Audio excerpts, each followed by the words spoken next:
Well, here we go again. Now the software just starts up. It does its own thing. I don't even know anymore. We won't even pretend that we know.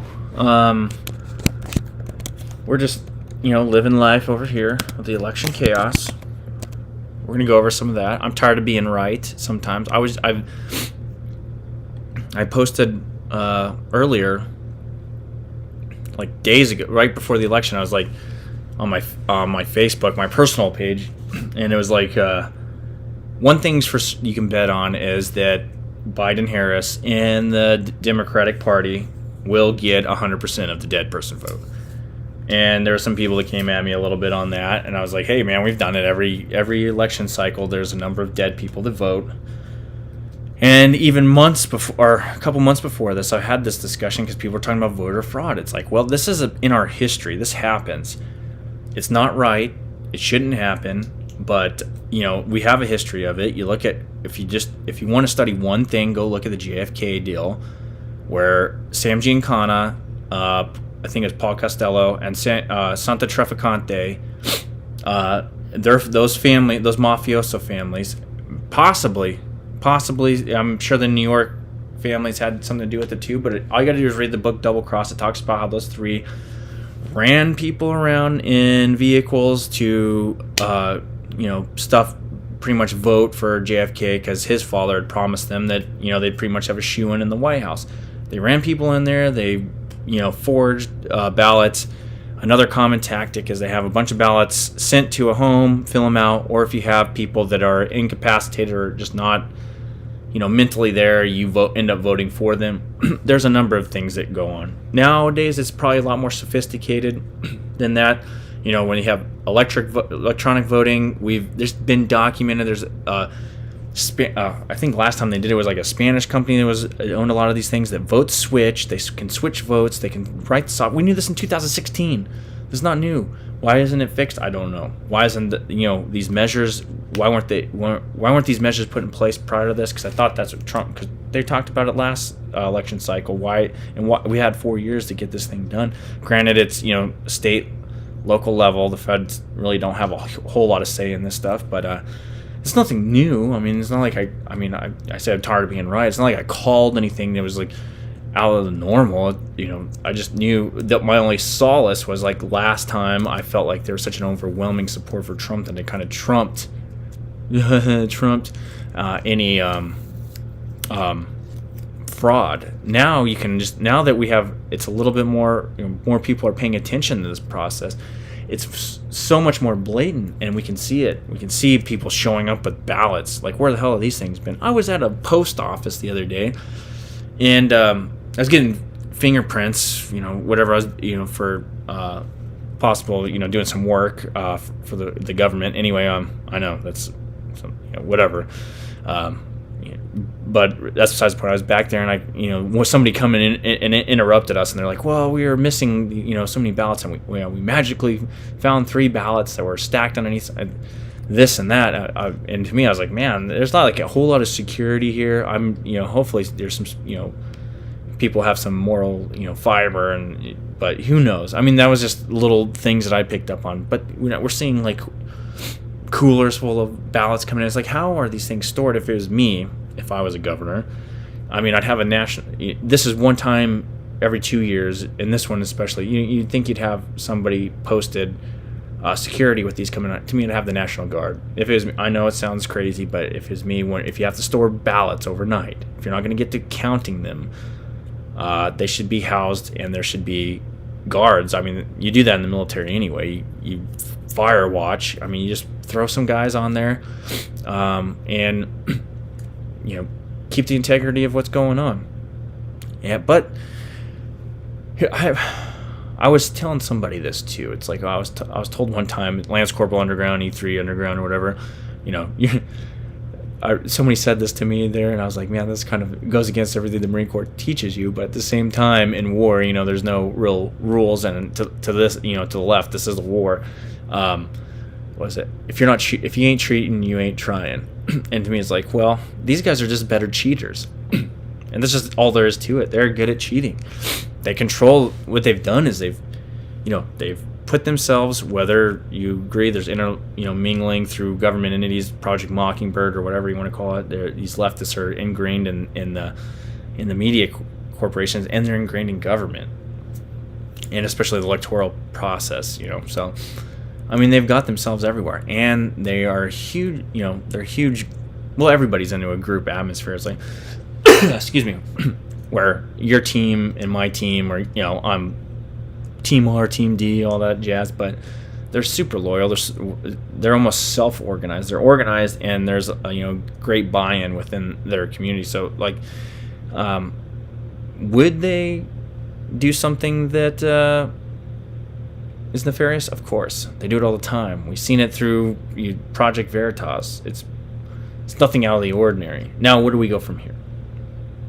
I would like to see more of President Trump rallying the troops. This is it, man. You put all the chips on the table. You go for it. You make sure. I don't know why you didn't have guys there in these key states strategically placed to make sure that everything was on the up and up. That's what I would have done. But now you need to put these people there. You need to put the full court press on and make sure things aren't going sideways. And the reason I say that is, I don't know if people can be trusted. And the longer this thing plays out, the more fraud, perceivably can happen. Ballots show up out of nowhere. Forgeries. What would have been nice is if these things were actually, if it was me, another way of possibly doing things would be, some kind of seal on there to make sure it's an official ballot. Maybe they have that. I didn't even notice it on mine, but like a watermark, maybe even a serial number on these things so that they're only, it's for registered voters. I mean, there has to be a change one way or the other.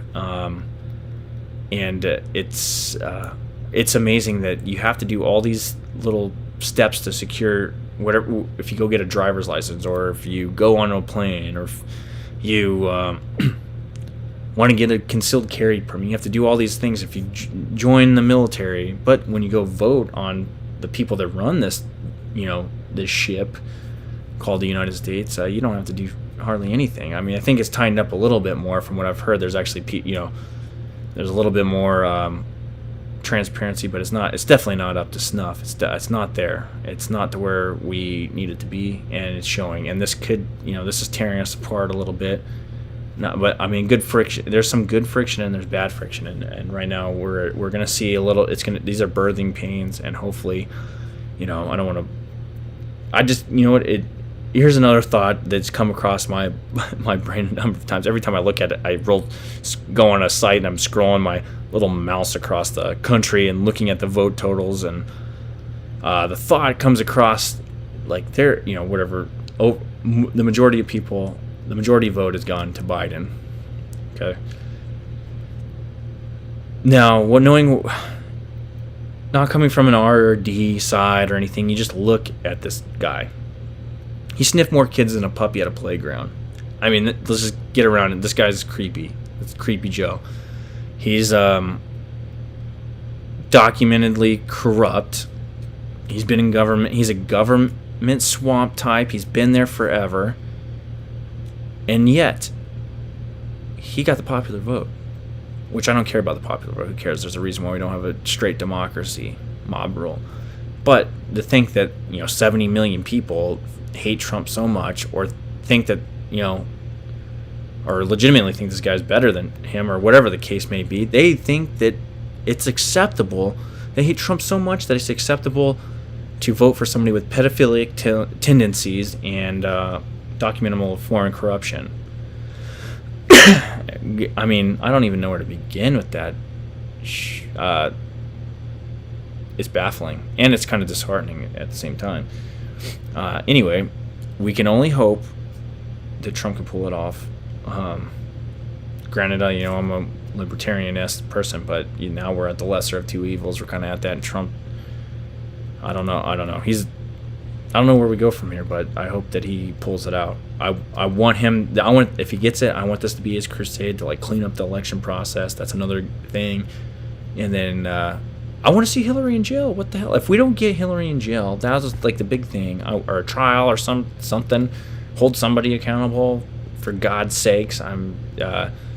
This craziness of people getting away, or the aristocratic echelon of our society, politicians and the like, the ilk, are living in a whole nother class than we are. They're not susceptible to the same rules. I was really looking forward to that, at least. But anyway, I'm probably not gonna be on here talking too much about the election, because I'm just paying attention, and I think we're all bombarded enough with crap and updates. We'll just see how this shakes out. All I know is this wasn't like some fortune cookie thing. It wasn't like there's some special ability that I had. It's pretty easy to see this. Now, on the market thing, so I've been trading, and trying to grow my account. Started with like, I don't know, a little over $1,000. I've been winning every day now. I'm on a pretty good streak. But what I do is I win, and I cash out pretty much midday. I'm like, I don't want to get blindsided by news, but the last 4 days I've been doing pretty good, and I'm just taking my little wins, accumulating, even though I'm giving a lot in the commissions, but I'm just being real strategic about my trading.